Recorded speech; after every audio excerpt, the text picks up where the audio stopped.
إن الحمد كله لله.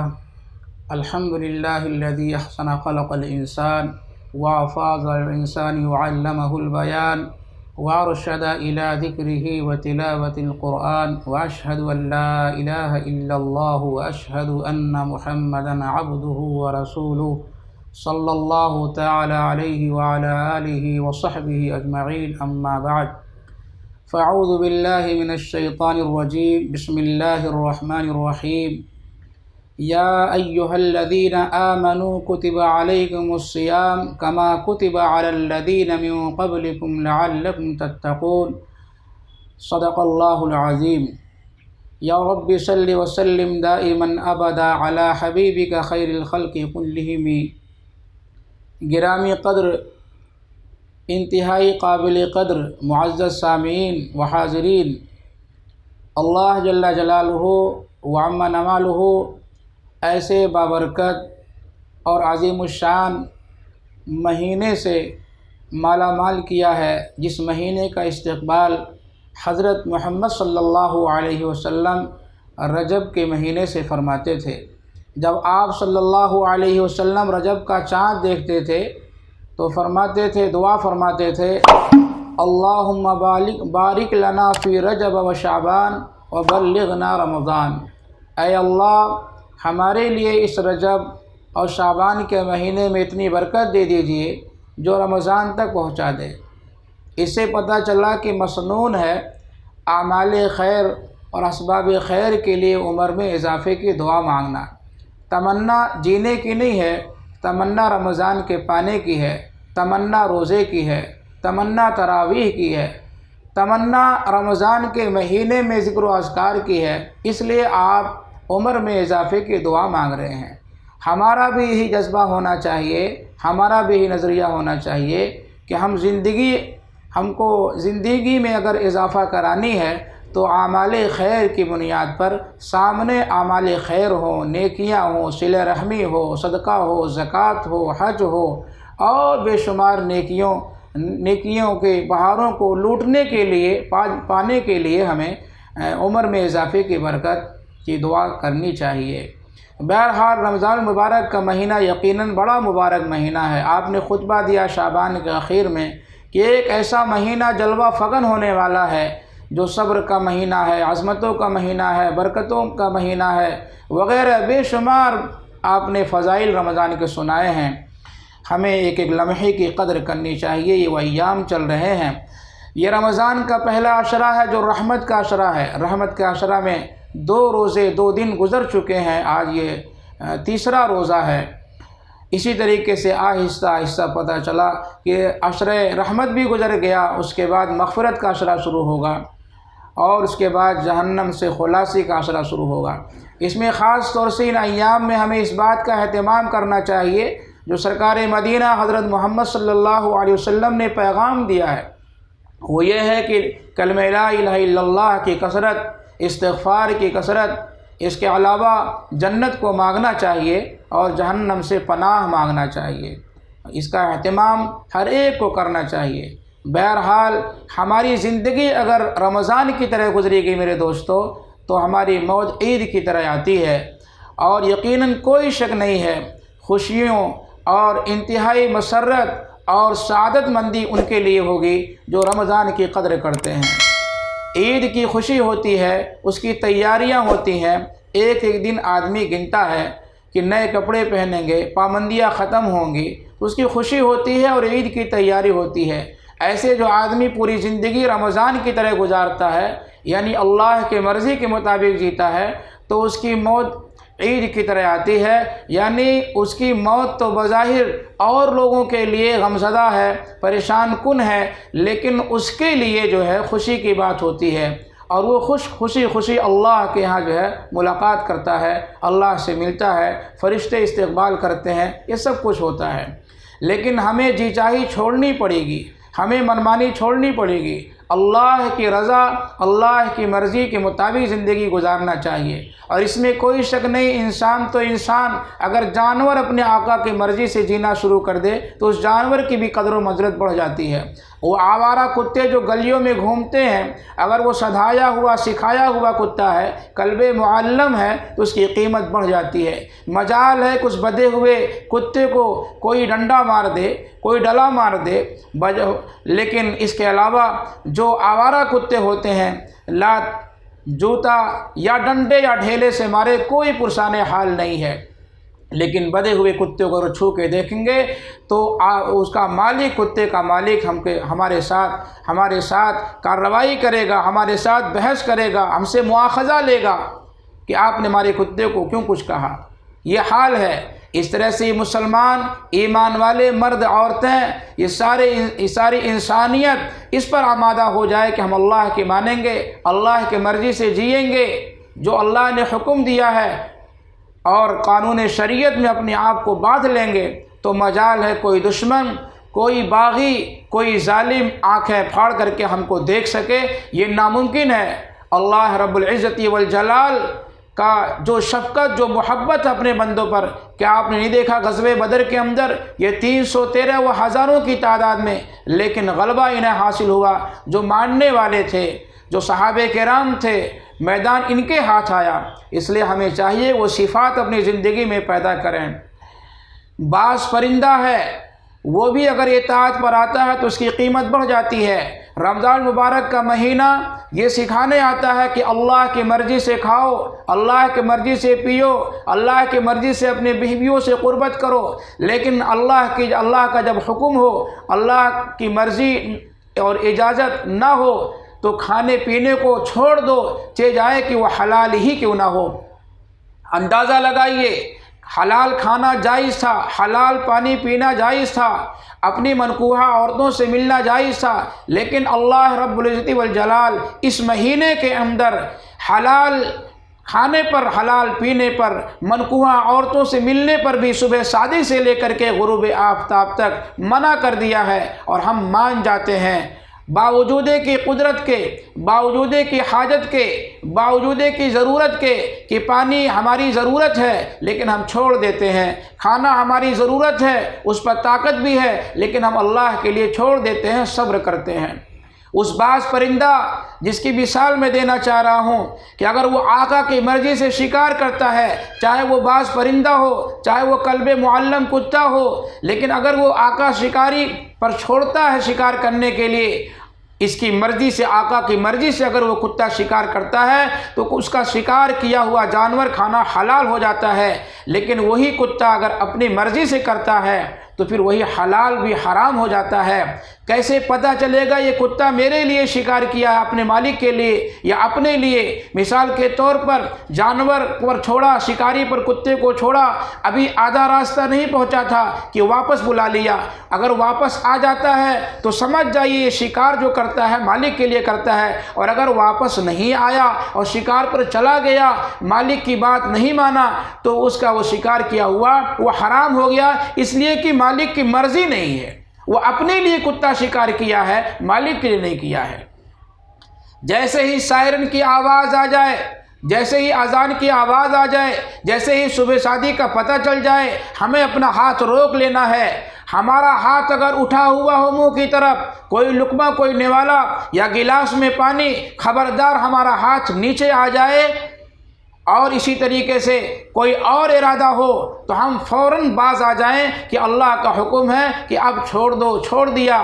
اس کے علاوہ دسترخوان مغرب کے وقت سجا ہوا ہے، طرح طرح کے ماکولات و مشروبات ہیں، کھانے پینے کی چیزیں ہیں، اور حاجت بھی ہے، بھوک بھی لگی ہے، طاقت بھی ہے، گلاس کا پانی شربت اٹھا کر کے پی بھی سکتے ہیں، لیکن اللہ واسطے صبر کرتے ہیں۔ یہی وہ عمل ہے جس پر فرشتے رش کرتے ہیں اور اللہ رب العزت والجلال فخر کرتے ہیں۔ اسی لیے آپ صلی اللہ علیہ وسلم نے فرمایا کہ اللہ رب العزت روزے کا بدلہ خود دیں گے۔ حدیث شریف ہے، الصوم لی وانا اجزی بی، روزہ میرے لیے اور میں خود اس کا بدلہ دوں گا۔ رش کے اور فخر کرتے ہیں اللہ رب العزت یعنی فرشتوں پر، اس لیے کہ فرشتے بھی روزہ رکھتے ہیں، اس پر کوئی فخر نہیں، فرشتے بھی کھانا چھوڑتے ہیں، ان کا کوئی کمال نہیں، فرشتے بیویوں کے قریب نہیں جاتے ہیں، ان کا کوئی یہ ان کا کوئی یعنی پہچان نہیں اور کوئی ان کی خصوصیت نہیں۔ انسان کا کھانے پینے سے باز آنا یہ حضرت انسان کا کمال ہے۔ کیوں؟ اس لیے کہ فرشتوں کو قدرت بھی نہیں ہے، کسی معصیت کی قدرت نہیں ہے، کھانے پر قدرت نہیں ہے، وہ اللہ کی نافرمانی کر ہی نہیں سکتے۔ لا یعصون اللہ ما امرہم ویفعلون ما یؤمرون، آیت کریمہ ہے کہ وہ نافرمانی اللہ کی کر ہی نہیں سکتے، اللہ کے حکم کو توڑ ہی نہیں سکتے، نہ ان کو طاقت ہے اس بات کی، نہ ان کو اجازت ہے اس بات کی، وہ وہی کام کرتے ہیں جس کام کا اللہ نے حکم دیا ہے۔ ایسے ہی ایمان والے اس رمضان کے مہینے میں وہی کام کرتے ہیں جس کا اللہ نے حکم دیا ہے، اس کام سے باز رہتے ہیں، اس کی مشق کرتے ہیں جس سے اللہ نے روکا اس سے رک جائیں۔ میرے دوستو، فرشتوں کا روزہ رکھنا کوئی کمال نہیں، جس طریقے سے اندھے کا ناچ دیکھنا کوئی کمال نہیں۔ کمال تو اس کا ہے جس کو اللہ نے آنکھیں دی ہو لیکن پھر بھی ناچ نہیں دیکھتا۔ کمال اس کا ہے کہ جس کے پاس اللہ نے کان دیے ہوں اور پھر بھی گانا نہیں سنتا۔ ایک اندھا آدمی کہے کہ میں ناچ نہیں دیکھتا ہوں، اس کا کوئی کمال نہیں، وہ تو مجبور ہے، اس کو طاقت ہی نہیں دیکھنے کی۔ ایک بہرا آدمی کہے میں گانا نہیں کبھی سنا، نہ سنتا ہوں نہ سنوں گا، اس کا کوئی کمال نہیں ہے، اس لیے کہ سننے کی طاقت ہی نہیں ہے۔ فرشتے کہے ہم روزہ رکھتے ہیں، کوئی کمال نہیں۔ فرشتے کہے ہم گناہ نہیں کرتے، کوئی کمال نہیں۔ حضرت انسان کا کمال ہے کہ طاقت کے باوجود، قدرت کے باوجود گناہوں سے بچنا، اللہ کے حکموں کو توڑنے سے بچنا، اللہ کے حکموں کو پورا کرنا، یہ اصل چیز ہے۔ تو رمضان مبارک کا مہینہ آیا ہے، اس کی قدر کرنی چاہیے ہمیں اور آپ کو۔ جو پیغام اس میں ملا ہے، غمخواری کا مہینہ ہے، صبر کا مہینہ ہے، ہمدردی کا مہینہ ہے، اور رمضان میں جہاں ہم اپنے روزے کا اہتمام کریں وہیں تلاوت قرآن، تراویح کا اہتمام کریں۔ قرآن اور رمضان کا بڑا آپس میں جوڑ ہے۔ قرآن کا پورا کرنا تو ایک سال میں 2 مرتبہ ختم کرنا قرآن کا حق ہے۔ ہمیں نیت یہ کرنی چاہیے کہ ہم رمضان میں صرف 2 مرتبہ ختم کریں، اس کے لیے وقت نکالیں۔ کیا مرد ہوں، کیا عورت ہوں، کیا بچے ہوں، ایک جذبہ ہونا چاہیے تلاوت کرنے کا۔ کچھ لوگ یہ اگر کہتے ہیں کہ قرآن پڑھنا نہیں جانتے ہیں، یہ کوئی عذر نہیں ہے، بلکہ ان کو پڑھنا چاہیے۔ قرآن کا حق ایسے ہے جیسے ہماری اولاد کا ہمارے اوپر حق ہے، ہماری بیوی کا ہمارے اوپر حق ہے، ہمارے شوہر کا ہمارے اوپر حق ہے، اور حق کے ادا کرنے میں ہمیں شکایت ہوتی ہے۔ حتیٰ کہ اگر کوئی مصر ہو اور اسی پر جمع رہے کہ کوئی شخص اپنے ماتحتوں کا حق ادا نہیں کرتا، خواہ بیوی کا حق ادا نہیں کرتا، اس کو کپڑا نہیں دیتا، کھانے کا انتظام نہیں کرتا، رہنے کا انتظام نہیں کرتا، اس کو حق ہے کہ عدالت میں جا کر کے اپنا مقدمہ درج کرائے۔ میرے دوستو، قرآن کا اگر حق ادا نہیں ہوگا تو اس کو حق پورا حاصل ہوگا کہ وہ عدالت ربانی میں اپنا مقدمہ درج کرائے گا، وہاں کون پرسان حال ہوگا۔ اس لیے قرآن سیکھیں۔ اگرچہ ہماری عمر بڑی ہو گئی ہے لیکن ہم ایک آیت تو سیکھ سکتے ہیں روزانہ، ایک آیت نہیں تو ایک لفظ تو سیکھ سکتے ہیں۔ اپنے محلے کے امام سے، اپنے جاننے والے علماء کرام حفاظ اعظام سے رابطہ کریں اور قرآن پڑھنے کی اور سیکھنے کا ایک جذبہ ہو اور اس کو سیکھنا شروع کر دیں۔ موت آئے گی، اس سے پہلے آ جائے، لیکن آپ نیت کر لیں سیکھنے کی۔ اس کے علاوہ اور رمضان میں ہم بہت سارے کام کرتے ہیں، مثلا زکوٰۃ کا بھی اہتمام اس میں کرتے ہیں۔ تو زکوٰۃ کے مسائل ہوتے ہیں، جیسے روزے کے مسائل ہیں، جیسے نماز کے مسائل ہیں۔ مثلا زکوٰۃ کس پر فرض ہے، زکوٰۃ کس پر دیں گے، اس میں بہت ہی احتیاط کی ضرورت ہے۔ بعض مرتبہ انسان زکوٰۃ ایسی جگہ خرچ کر دیتا ہے جہاں اس کی زکوٰۃ، جہاں وہ مصرف نہیں ہوتا ہے، اور مصرف یعنی جگہ خرچ کی جگہ نہ ہونے کی وجہ سے اس کی زکوٰۃ ادا بھی نہیں ہوتی ہے۔ مثلا زکوٰۃ دینا ہے جس میں شرط ہے مسلمان ہونا، شرط ہے عاقل ہونا، شرط ہے بالغ ہونا، شرط ہے اس کا فقیر اور مسکین ہونا، یہ شرائط ہیں۔ اگر جہاں یہ شرطیں پائی جائیں گی وہیں جا کر کے آپ کی زکوٰۃ ادا ہوگی۔ جیسے نمازی کے لیے شرط ہے وضو کرنا، شرط ہے کپڑے کا پاک ہونا، شرط ہے قبلے کا رخ ہونا، شرط ہے جگہ کا پاک ہونا، سطر کا چھپانا، یہ شرائط جب تک پورے نہیں ہوں گے تو اس وقت اس کی نماز نہیں ہو سکتی ہے۔ اس لیے ہمیں ان مسائل کو، ان شرائط کو اور ان فرائض کو سیکھنے کی ضرورت ہے۔ اللہ تعالیٰ اس رمضان المبارک کے مہینے کی قدر کرنے کی توفیق نصیب فرمائے۔ یہ اللہ کا شکر ادا کریں، اللہ کا فضل ہے جو فضل الہی آیا رمضان کی شکل میں، ورنہ آج سے 1.5-2 سال پہلے، 2.5 سال پہلے کیا شکل تھی، کیا حالات پیش آئے ہیں اللہ رب العزت کی طرف سے کہ جو اللہ کا گھر مسجد جو کھلی ہوئی تھی، مسجدیں ہمارے قبضے میں تھی، لیکن ہم اجتماعی طور پر تراویح پڑھنے سے محروم ہو گئے تھے، اجتماعی طور پر عید منانے سے محروم ہو گئے، اجتماعی طور پر جمعہ پڑھنے سے محروم ہو گئے تھے۔ اللہ نے آج دروازہ کھولا ہے، ہم قدر کریں، توبہ کریں، استغفار کریں، غفلتوں سے توبہ کریں، معصیت سے توبہ کریں، عزم کریں کہ انشاءاللہ آئندہ ہم ایک پاکیزہ زندگی گزاریں گے آج سے، اور اس کے لیے دن تاریخ نہ رکھیں، موت کا کچھ پتہ نہیں ہے۔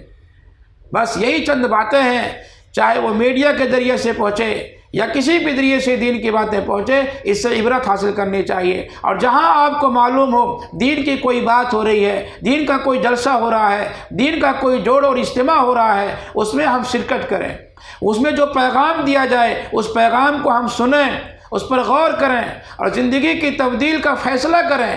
ہلکے میں کسی دین کے کام کو نہیں لینا چاہیے۔ جو شخص ہلکا لیتا ہے گویا اس کے قلب کے اندر یہ مرض ہے، اور قلب کی جو بیماری بہت دیر سے ختم ہوتی ہے، اس کے علاوہ جو باہر کے فتنے ہوتے ہیں وہ جلدی ختم ہو جاتے ہیں۔ قلب کے فتنے، دل کے فتنے کیا ہیں؟ مثلا عبادت میں دل نہ لگے، روزے میں دل نہ لگے، تراویح میں دل نہ لگے، تلاوت میں دل لگے، سچ بولنے میں دل نہ لگے، ہمدردی خیرخواہی میں دل نہ لگے، سجدے میں دل نہ لگے، نماز میں دل نہ لگے، یہ قلب کا روگ اور قلب کی بیماری ہے، دل کے فتنے ہیں۔ یہ فتنے کیسے چھٹ جائیں، کیسے ختم ہو جائے؟ اس کے لیے اہل اللہ کی صحبت ہے، بزرگان دین کی صحبت ہے، اولیاء اللہ کے واقعات کو پڑھیں، کس طریقے سے انہوں نے اپنے دل کو مزکہ اور منور کیا تھا۔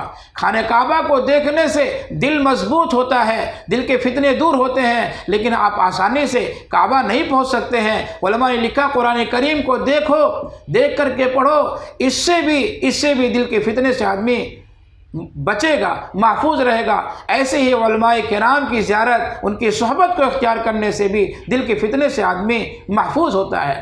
بہرحال خلاصہ کلام یہ ہے کہ رمضان المبارک کا مہینہ سر فہرست، سر دست اس چیز کی بھی تعلیم دیتا ہے کہ آپ کی زندگی میں تقویٰ آ جانا چاہیے۔ افسوس ہے کہ آدمی، انسان جو ہے، ٹھنڈے گھر میں جا کر کے بھی ٹھنڈا نہ ہو، یا گرم گھر میں جا کر کے گرم نہ ہو، تو پھر وہ اس کے اندر یقین بہت سارے عیوب ہیں، بیماریاں ہوں گی۔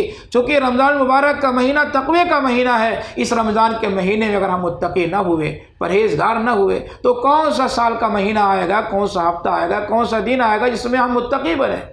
اللہ کرے ہمارے زندگی میں تقوی، اللہ کا ڈر، اللہ کی خشیت، اللہ کی محبت ہمارے دل میں آ جائے، اور اللہ کے حکموں کو سامنے رکھ کر کے، حضور اکرم صلی اللہ علیہ وسلم کے طریقے کو سامنے رکھ کر کے جینا شروع کر دیں۔ انشاءاللہ کامیابی آپ کے ہاتھ میں ہے۔ وَأَنْتُمُ الْأَعْلَوْنَ إِن كُنتُم مُؤْمِنِينَ۔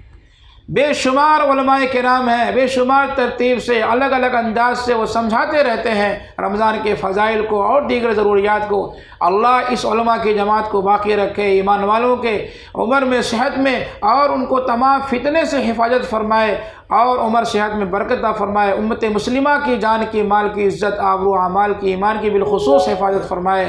اس کائنات میں، اس دنیا میں، بالخصوص ہمارے ہندوستان ملک میں انسانیت کو عروج عطا فرمائے اور حیوانیت کا زوال اور خاتمہ فرمائے۔ اللہ تعالیٰ کہنے سننے سے بہت زیادہ ہمیں عمل کرنے کی توفیق نصیب فرمائے۔ وآخر دعوانا الحمدللہ رب العالمین۔